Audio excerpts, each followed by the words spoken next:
डोडा जिले के बालाई इलाकों में एक बार फिर से शदीद बारिश शुरू हुई है, जिसके नतीजे में नदी नालों में पुलियानी और राब्ता सड़कें ज़ेरे आब हो गई। आप देख रहे हैं,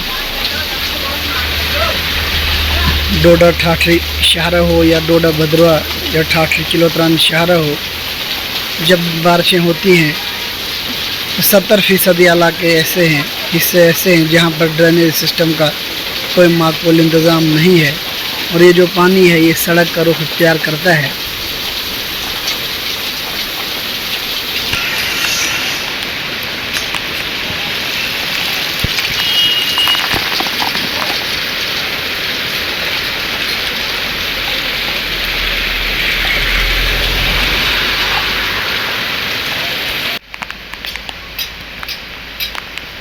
शदीद बारिशों की वजह से राब्ता सड़कें ज़ेरे आब, नदी नालों में तब्दीली, बाहरी पैमानों पर फसलों को नुकसान पहुंचा है।